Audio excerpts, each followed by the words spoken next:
Hey everyone, we just wrapped up episode 28 for Blueprint for Closers. Our guest today was John Mark Shaw, executive business coach, life coach. If you're looking to 10x your business, if you're looking to change your mindset, change how your mind is programmed on how to elevate your game, both professionally and personally, please check out this episode. Welcome, everybody, to episode 28 of Blueprint for Closers. I am Rob Nixon. I am joined by my co-host, Dominick Ciccarelli.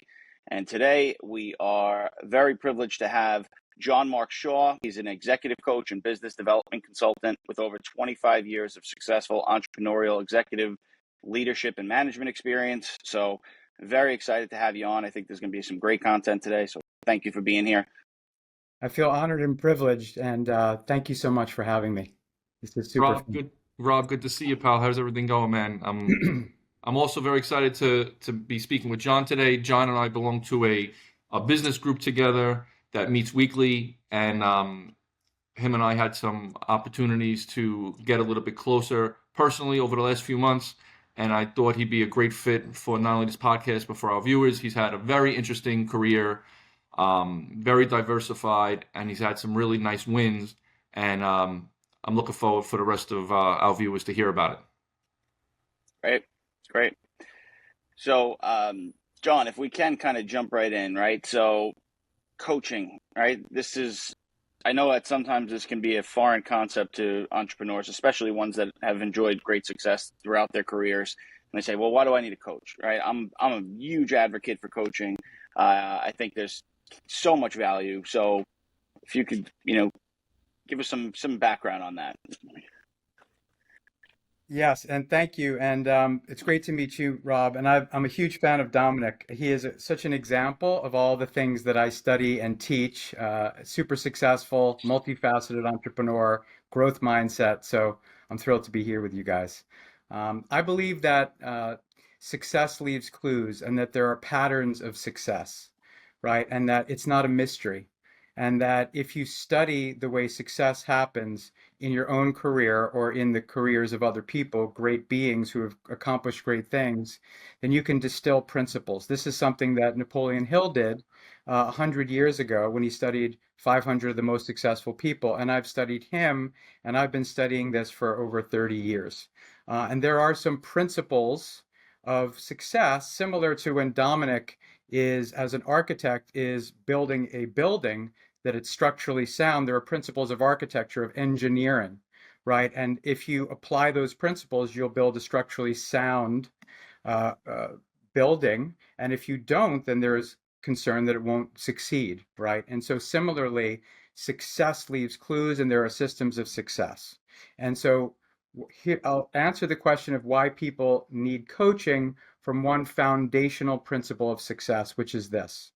Every human being, myself included, all of us, has an operating system. The reason why our computers have operating systems is because it's a similar pattern to the way our human brain works. And our operating systems are this. Just like the Windows or the iOS in your phone, it's your program beliefs, which lead to thoughts, which lead to feelings, which lead to actions or inaction, which lead to results. So beliefs, thoughts, feelings, actions, results. And that's what I call an operating system or a paradigm. And the way it works with most humans is that they tend to create the same results over and over again, like a thermostatic setting. The way your thermostat works in your home, and Dominic knows this even better than me, is if it's set to 72 degrees, you open the window, warm air rushes in, the temperature rises. What happens? The thermostat kicks in to cool off the house to bring it back down. Most people that I have observed, and this is a scientific proven fact in neuroscience, don't live 90 years, they live 1 year 90 times, and they repeat the same patterns. You both are highly successful. You have excellent patterns of success, but also, like me and all of us, there's some self-limiting patterns. The reality is that it is very difficult to see your own self-limiting patterns, just in the way that it's hard to see the picture when you're the one in the frame. And so the reason that every great athlete who has ever lived, and now pretty much every great executive, the founders of Google and Facebook had coaches, right? Mark Benioff has a coach. and uses some of these principles I'm talking about. Ray Dalio has a coach, right? These massive successful people, because they know that they have blind spots. And what they want to do, the way success happens is that you need to reprogram the operating system to raise the thermostat. If you're making $1 million a year and you have a $20 million business and you're bringing home $1 million, if you want to get to 40 million and bring home $2 million, right, you need to rewire the operating system to raise the thermostatic setting on your success. That requires, in my opinion, a structure of support and accountability. And so that's sort of an example of a pattern of success and why people need coaches. I'm a huge believer in coaching. I only got into coaching about 4 years ago. COVID hit, my world kind of drastically changed overnight, like many others. And I had some friends using coaches that says, you know what, let me try this and see if this is really as effective as people say it is. And I really regret not being exposed to this world earlier. I didn't go to school for business, right? I went to school for architecture. So although I might be a great architect, if I don't know how to run a business, I'm not going to be able to scale my business or run a good business. There are tons of talented people I know in my business that are broke because they don't know how to run their daily life and be disciplined and be motivated and maybe be a little bit more structured in their life, no pun intended. Um, so I think that coaching, I think if you don't have a coach, you're right. You're a limited version of yourself, and Yes, there's very limited growth you can do on your own unless you surround yourself by really, really smart people. But if you're yes, doing that, you're gonna, the moment I surrounded myself by really smart people is when I discovered coaching. Um, exactly. so so I'm curious to see how you got into coaching and how long have you been using coaches? Like, were you using a Okay. coach during the growth of your career? And so let's talk a little bit more about I've that. been using coaching for 30 years. Here's the foundational principle. I believe that every human being has unlimited potential, and that even super high performers like you two are only scratching the surface of your potential. And that my job essentially is to help people unlock and unleash their higher potential. And there are different ways of doing that. I just want to briefly speak to what you said. I have many attorney clients, real estate developer and agent clients, all, doctors, accountants, tech founders.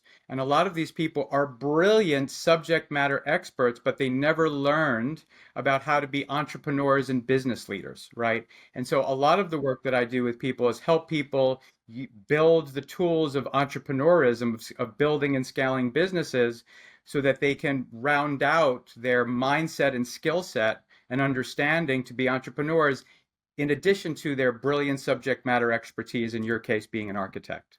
And so, yes, I've been on a passionate journey of personal development and professional development for many years.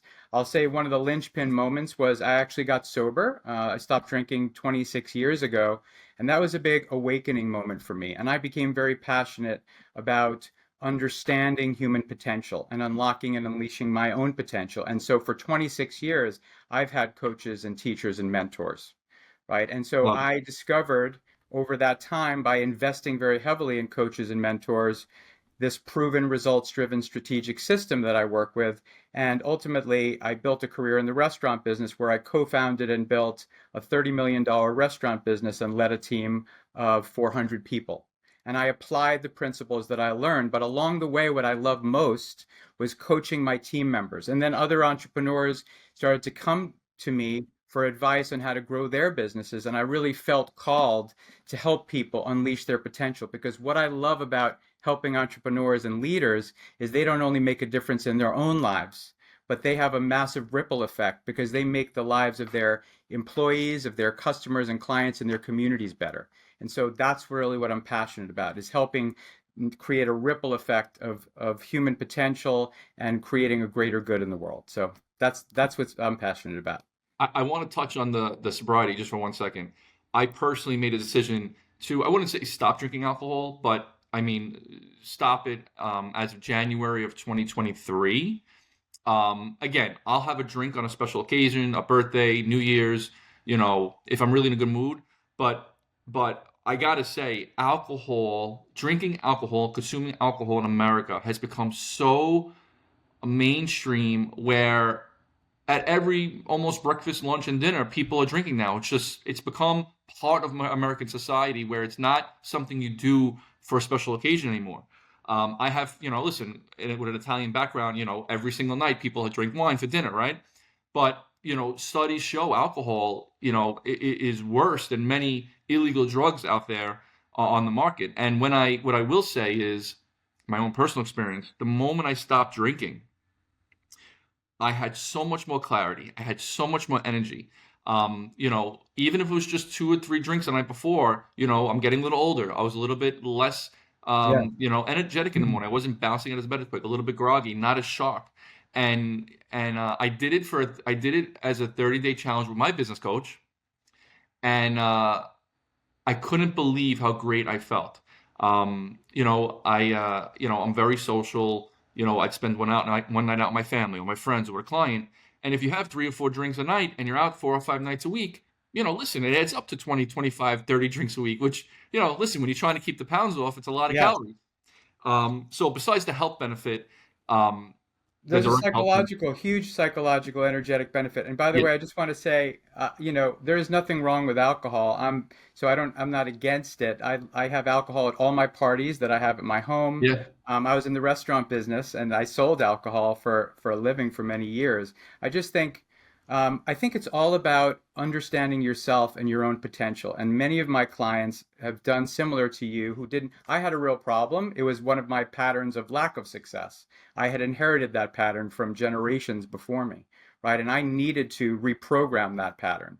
But for many people, it really is, they've just come to see that that that if they want to be high performers, and all the people I work with really want to be high performers, optimizing their energy, their mental focus, their mental acuity, their mindset, their positivity is primary. Tony Robbins says that success is 80% mindset and 20% strategy.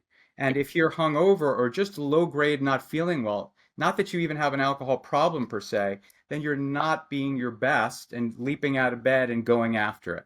And so I think that's exactly where you're coming from.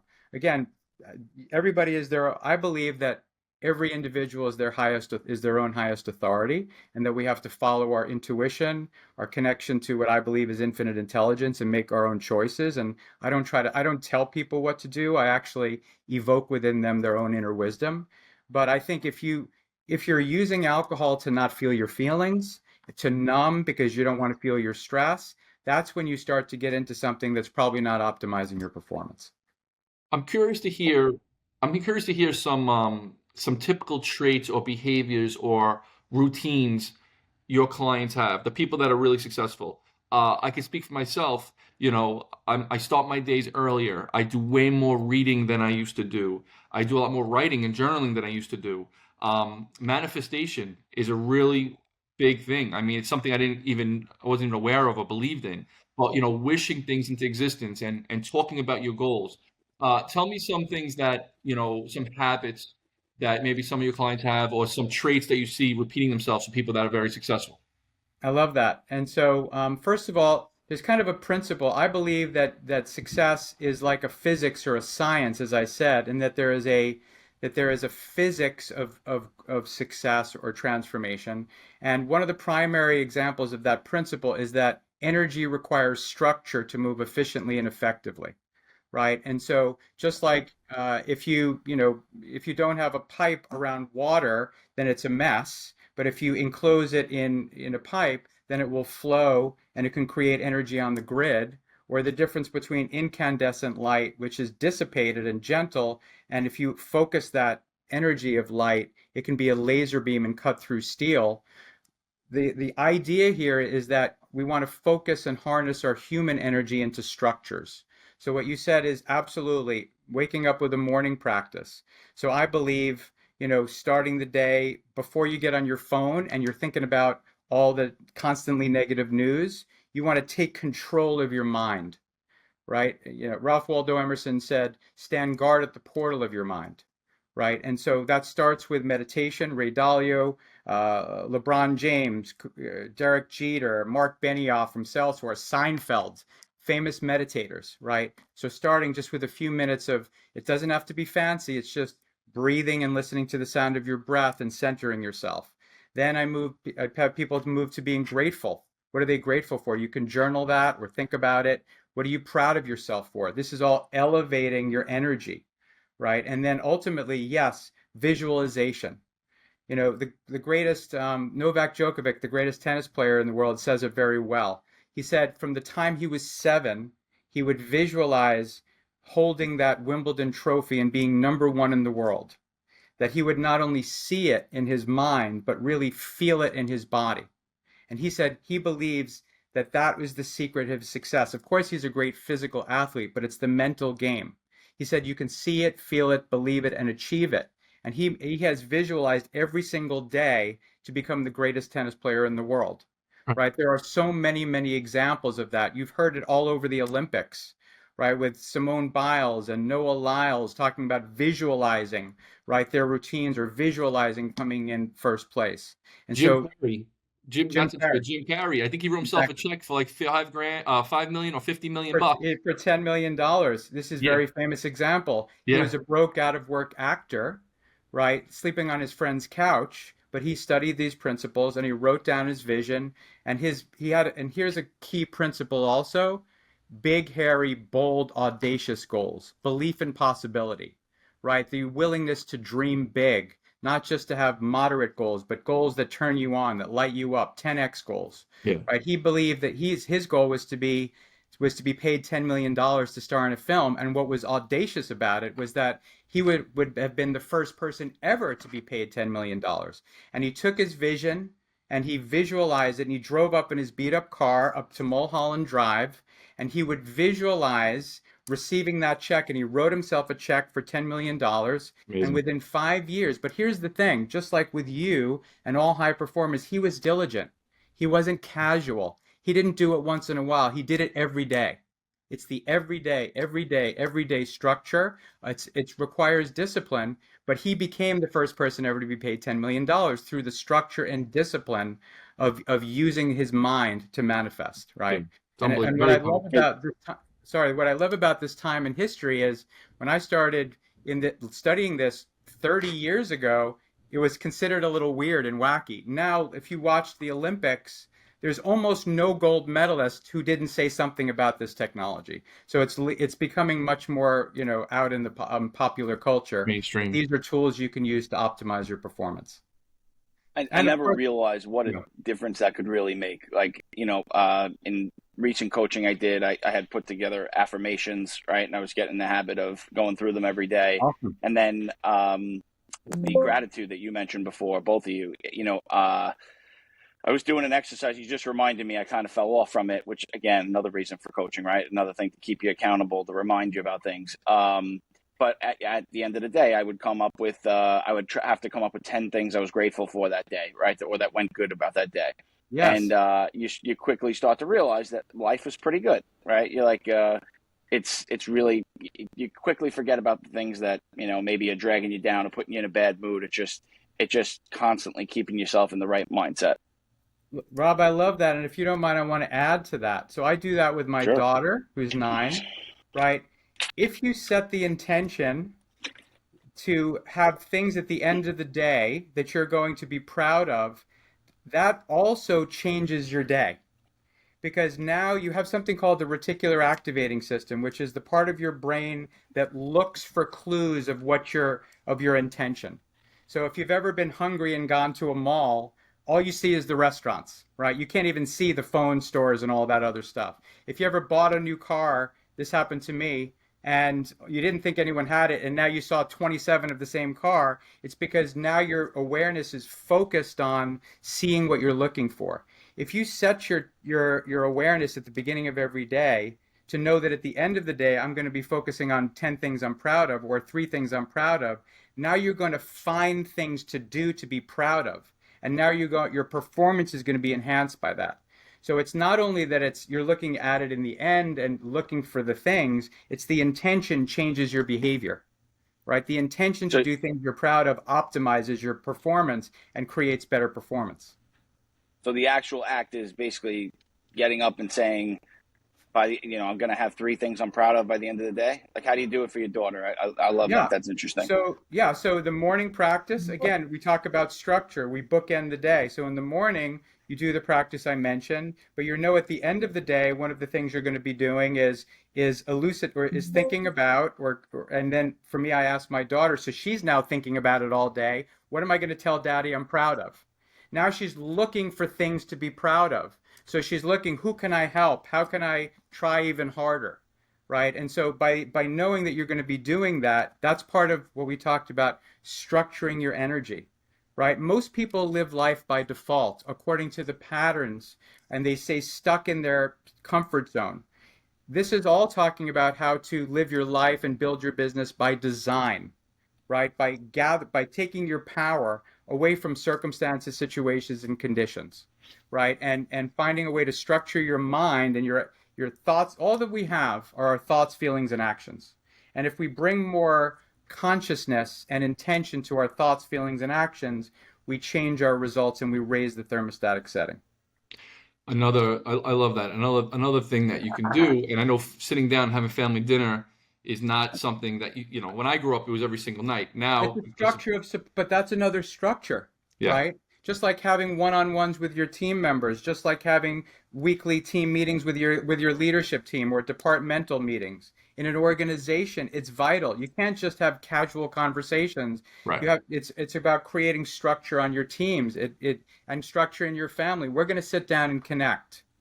Having a date night with your partner, right? It doesn't happen if you do it by default. I don't know about you, but with a daughter, it's easy for us not to connect for a few weeks. Yeah.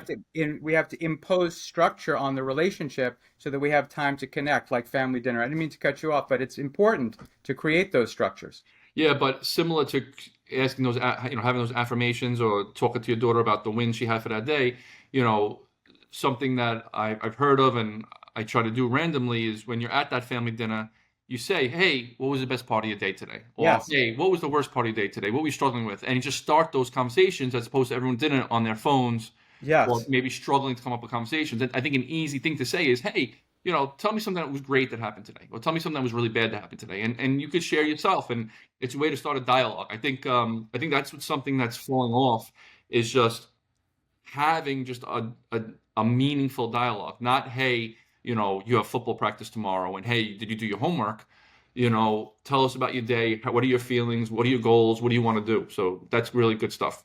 I think one of the important principles of success that's getting lost, and it's the reason why mindfulness and meditation is so important, is that essentially it's really to be present in the moments of your life. I love the phrase to be where your feet are. When you're on your phone, I can tell you my wife and daughter get so upset at me because I'm not perfect at this, because you're not with them. You may be physically with them, but you're not really with them.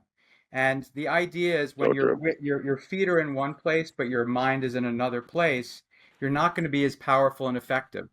The most successful people on the planet, I don't know if you've been with people who, when they sit in front of you, you feel like whoosh, like they are so focused on you. It's like you feel an energetic charge coming from them. That's the power of presence. They're not thinking about what's happening next. They're fully with you and you feel it in your marriage, with your kids, in business, with prospects, with clients or customers. Yeah. When you give them your full presence to the moment you're in. And so this idea of, can you be more present in each moment you're in, right? Yeah. And drop the distractions and put down the phone. That's a massive success. That alone changes people's lives. You Yeah. do a little bit of morning Oh practice God, yeah. your time, right?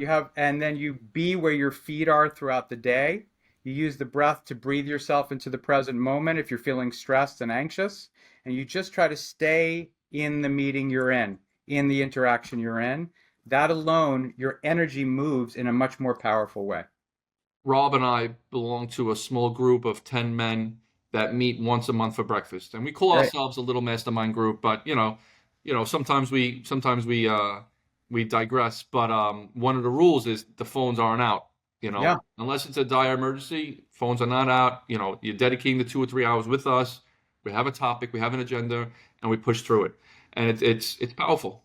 It's a so that's again, it's a structure, right? It's a structure of connecting with other men in a mastermind. You and I are in a structure of networking every week, right? The most successful people structure their time with their family, their time with all in all aspects of their life, right? Structuring your day, having a calendar, right? That not just only having meetings in your calendar when you're with other people, but having calendarizing your deep thinking time, your creative time. When are you going to actually solve the difficult problems that, as an architect, for example, right? You need some time to quietly think. So put that in your calendar and turn off the alerts so Yeah, that you're fully with solving that problem. yeah, yeah. Structuring the time is hugely impactful, right? For I'm a big believer in time blocking. Every part of my yeah, day is pretty much time blocked. I might not know what I'm doing specifically, but I know I'm doing this. Like, all right, Wednesdays I'm dedicated to my real estate. Mondays I'm meeting my team. And then I'll whittle it down. But time blocking is huge. Another big thing is controlling your own day. Right? It's very yeah, easy. It's very easy for your clients to take over your day. yeah, If you wake up and you have these 10 goals you want to complete, and then all of a sudden you're answering every email and phone call comes in, before you know it, at the end of the day, you've achieved none of your things. So I tell my right, team, just because the client calls does not need, of course, if it's an emergency, it's different, to pick it up, because you're teaching behavior. If you pick up the phone yeah, every time the client calls, he's going to keep calling, right? Even if it's not so important. So exactly. if you say, "Hey, I'm only checking my email today between 9 and 10, or 4 and 5, or hey, I'm dedicated to this task between 1 and 2. No one's going to distract me from doing this task." Controlling your own day in a respectful, professional way is a game changer for efficiency and completing your goals for sure. Um, you know, I have a project manager of mine who his job is to really field a lot of these calls and problems throughout the day, but he also has regular work to do. And I'm like, "Hey, pal, listen, I know you have two really important jobs, but structure it. Tell your client between these hours I'm not available, and really get in and hone in and finish it." So time blocking is big. And that requires also another big success principle that, occurs with a lot of people is Abraham Maslow talked about the idea of becoming independent of the good opinion of others and having the confidence to be empowered to make choices, to say no, the enlightened no, right? Most people are too insecure to say, "Hey, I can't really talk to you about this now, but I do have some time then." They're operating out of fear and insecurity. And so okay, I got to drop everything to handle this now because I'm afraid that I'm actually going to lose the client if I don't jump on it. And actually, that energy is coming from lack, fear, and limitation.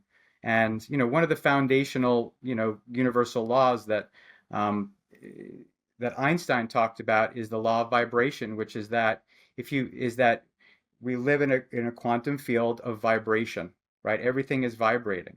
And if you have a goal for your success, your job is to match the frequency of the reality you want. He said if you match that frequency of vibration, that it must be yours. He said it's not philosophy, it's physics. So we come up with a bold vision, and then our job, the physics of transformation is to elevate our vibration. And if you're coming from worry, doubt, and fear, "Oh no, I'm going to lose the client," that's low vibration. If you're able to build the confidence to say, "It's okay for me to say no right now," that confidence is actually more in alignment with the vision that you want to achieve.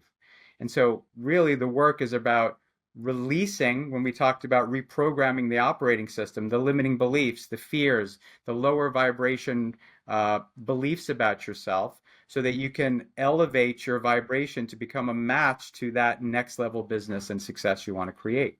And part of that is having the confidence to say no and structure your time. Yeah. Would you be able to, because I think unfortunately this is very important to people at times, right? Would you be able to give some examples of maybe some success you've that some clients have had?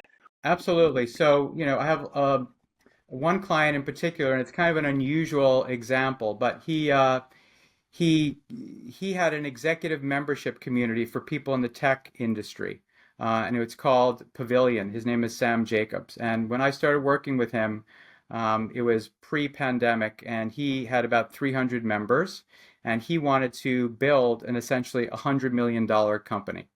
And so that was his intention. And his sales were way less than $1 million. But we started to work together. We designed a vision and we started to take some massive steps to build that business, right? And we got him visualizing and he was using all the mental game. And there was a lot of outbound sales. There was a lot of developing his product and service as an executive membership community. And then the pandemic hit. And his whole framework was operating with in-person support. He created kind of like what you guys are doing in your mastermind in different cities around the country and in London for executives, founders, CMOs, CROs, executives in software, in the software business, right? And so all of a sudden, all that had to shut down. And there's a principle of success that says that every adversity has within it the seed of an equal or greater benefit if you can find it, plant it, nurture it, and harvest it. That's a quote from Napoleon Hill. And I had studied that. And so even though he was terrified, he had a family to support, and he thought, like all of us, oh my God, the sky is falling. We knew that there must be an opportunity here in the midst of this adversity. And when Napoleon Hill was working, he found that more people became millionaires during the Great Depression than at any other time in history because of this principle. Big adversity actually corresponds to big opportunity. So what is the big opportunity here? And so we designed a vision of using, virtual services, scaling the business, right? We did all kinds of things to go out and raise money, to build a team. He invested, this is an important principle, even though he was potentially going to lose money, he took some risks. He took about a business loan to invest in growth, to build a team, to enhance the services. Rather than taking away services and contracting, he knew that people needed help now more than ever. So focusing on the higher purpose, on the customer, on giving more, which activates greater receiving. And there was one particular story that was interesting. Right, we started to make more money. We started to grow. Ultimately, now he's got 12,000 members. And the punchline that happened was we raised a $25 million venture capital investment based on a $100 million valuation, right? And he's been able to completely scale, and he's a $100 million business. And that happened not in spite of. Here's what's important. Michael Jordan said, "I failed over and over and over again, and that is why I succeed." He didn't succeed in spite of the pandemic. What he did was he utilized the challenge of the pandemic and found the opportunity in the adversity and then stepped on the gas. And he invested even though it was scary, right? And so what I want to say to all the people listening is, what adversity are you facing that you are feeling daunted by? Because the reality is, there must by law be an opportunity in that adversity. Are you willing to find that opportunity and lean in? In a difficult economy, everybody's afraid of the economy right now. It's those who lean in and take risks, not uncalculated, crazy risks, but lean in and take smartly, well thought out risks, but continue to lean in and grow while others are pulling back in uncertainty. Those are the people who win, because they know that they have a potential to overcome the adversity and that every adversity has an opportunity. So one example, right? I have a real estate agent That's amazing. we're in a group with. We quadrupled the size of his business, right? We used a framework that I love from a great book you could pick up called 10X is Easier Than 2X, which is he was a high performer real estate agent, right? He was already top in New York City, but he had a small team. It was the Scott Show. He was an individual. We built out a team. We had him focus on his unique abilities and delegate the 80% of things to build a high functioning team. He doubled his business. Then the third step was we found a leader, a chief operating officer, so that he could be freed up to really even focus even more on his unique abilities, which is being a rainmaker, being creative, being a thought leader like Dominick is, right? Like you guys are, right? And he tripled. And then he continued to work that system so that not only was he focusing on his unique abilities, but that every person on his team was focusing on their unique abilities and hiring people under them to delegate to and creating this high performing team. And now he quadrupled his business, right? And also he's writing a book. And he's writing a book with the time that he saved because he delegated, right, all of the things that were not his highest and best use. So that's another principle, you see some of these people, right? And you're like, how do people manage to do that, right? Where they're like, they've 3 different businesses, they're writing books, they have a great family life, and it goes to show everyone's got the same 24 hours in a day, and it's just, I mean, like you said, I think earlier, just everyone's got endless potential, and it's just a matter of really capitalizing on that. So I love that. Those are great examples, by the way. So thank you. My pleasure. And we always like to share a funny, special, sad, insightful story of a personal story or a business experience. So part of the story with Sam that I wanted to share, which is not logical, but it works with the physics of transformation, was that along the way as he was growing, he had a self-image that he lives in Manhattan. If you guys live in Manhattan, right, you don't want to be there during the summer, right? So he was always struggling financially his entire life. And so he would rent these houses like not on the right side of the tracks out on Long Island by the Hamptons, right? And he had this self-image, which is a part of our operating system I mentioned at the beginning, that I'm the guy who can't afford the nice house, right? Which is a lower vibration thought. We all have these limiting beliefs about ourselves, right? And so he would invest in these with what he thought he could afford.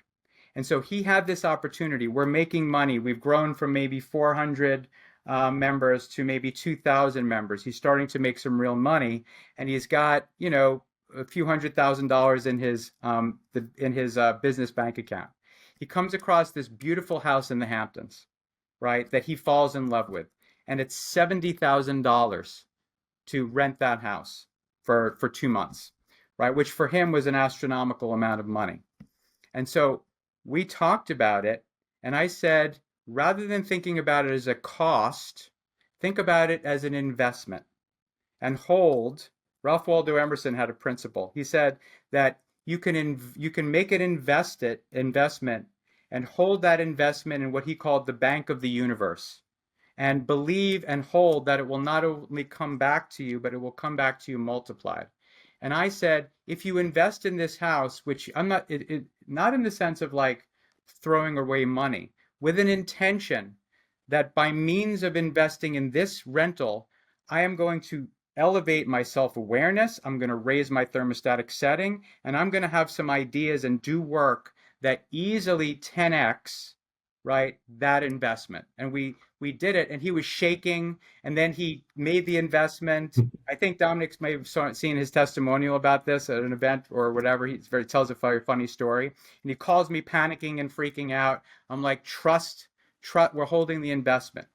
Within 3 months of that, making that investment, he added $700,000 to his bank account, exactly 10x. But not only that, but he laid a foundation by reprogramming his operating system, by who he believed himself to be. If you remember, he changed his beliefs, which changed his thoughts, feelings, and actions, and he launched into a new trajectory.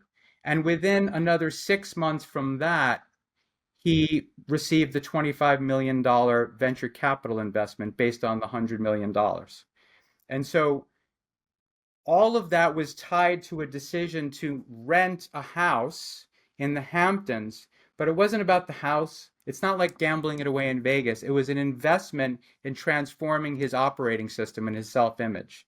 Yeah. So I think that's remarkable, because for every single one of you who's listening, there is a power move. There's something you're afraid of doing. There's something you know right now that if you did it, it would launch and skyrocket your business, but you're not doing it. You're afraid of it. It's an investment. It's a risk of some kind. My encouragement is to you, and that's why people have coaches to help them summon the courage to take those steps. But I just encourage you not to take an irresponsible step, but a thoughtful, bold step to take the risks required, because that's how you generate. Had he never, I believe that he would never have gotten the $25 million venture capital investment if he didn't invest in his summer house, right? Because he was on a new trajectory, a new vibration, and a new belief in himself. So hopefully that's helpful. Great story. But I do want to tell you a story, a little unrelated but related.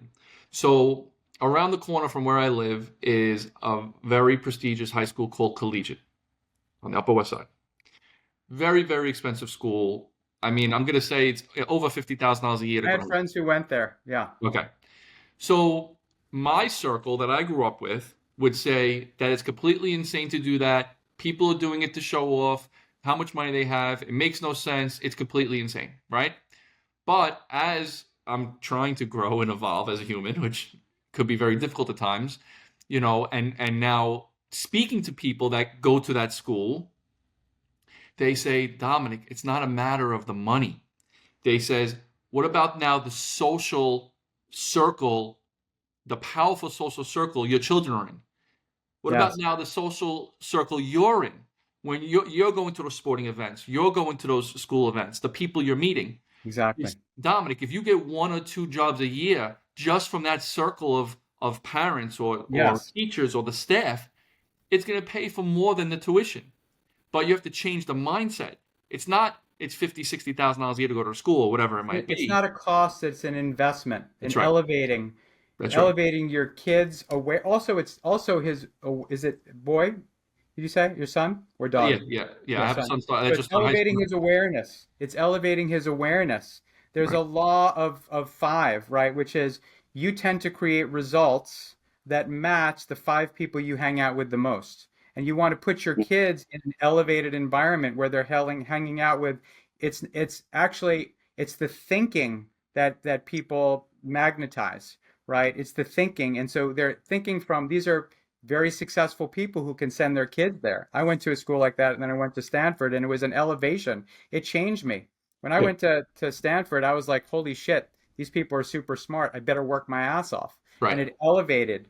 And I started to, now my whole life, I've been connecting with people who are at this different level, and it keeps me at the top of my game, Yeah, right? yeah, But it's exactly what you're saying. People think of things as an expense, but you have to hold it as an investment that will generate a return for your son, for you, for your business, for the social. So great example. yeah, yeah. Big This difference was, between cost and value. Exactly. yeah, yeah. Exactly. This Great. was really, really great. I think we used every single minute for some really valuable content. I really appreciate your time, John. I know you're a busy guy. And yeah, I think business coaching is a powerful thing. And listen, we could talk probably for another 2 hours about this, but maybe in the future we'll get you back on and we'll fine in on how this works and how people can get into it. I would love it. And I just want to say, just from knowing Thank you, you very guys. well, Dominic, you practice, you are a practitioner of these principles. And, you're the reason why you're highly successful is because you really have the willingness to learn, to understand, to apply these principles. And I see it in action. And John, Rob, I can see the same thing in you. And it's an honor to hang out with you guys and get a chance to share some ideas. Thank you. Thank you thank so much.